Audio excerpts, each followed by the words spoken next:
मित्रांनो, घरोघरी मातीच्या चुली ही मालिका आपल्या सर्वांना खूप आवडते. चला मग या मालिकेची अपडेट बघूया. पण त्याआधी तुम्ही अजूनही आपल्या चॅनलला जर सबस्क्राईब नसेल केलं तर लगेच आपल्या चॅनलला सबस्क्राईब करा. तर इकडे ओवीच्या एकदमच पोटात दुखायला लागतं आणि ओवी जोरजोरात रडू लागते आणि म्हणू लागते, आई बाबा.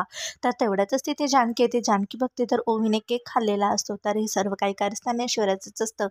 जानकी ही ओवीला घेऊन रोडवरती म्हणजेच हॉस्पिटलला जायला निघते, पण तिला एकही ॲटो मिळत नाही. ती सर्व ॲटोंना आवाज देत राहते, पण एकही ॲटो किंवा तिला रिक्षा मिळत नाही हॉस्पिटलमध्ये जाण्यासाठी.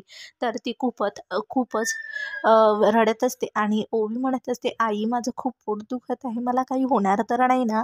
तर लगेच जानकी ही ओवीजवळ जाते आणि म्हणत असते, बाळा मी तुला काही होऊ देणार नाही, तुझी आई आहे ना. असं म्हणतच लगेच जानकी ही एक फडका आणते आणि तिला एका फडक्याने लगेच ओवीच्या कमरेला बांधते आणि स्वतःच्या कमरेला बांधते आणि ओवीला घट्ट असं दोघींनाही बांधून घेते आणि तशीच धावत ही हॉस्पिटलमध्ये निघते. तर तुम्हाला जर ही अपडेट बघायची असेल तर आत्ताच्या आत्ताच आपल्या चॅनलला सबस्क्राईब करा आणि आणि हे सर्व काही ऐश्वर्याने केलं हे जानकीला आणि ऋषिकेशला कळेल का हे बघण्यासाठी लगेच आपल्या चॅनलला सबस्क्राईब करा आणि कमेंट करून मला नक्की सांगा तुम्हाला हा एपिसोड कसा वाटला.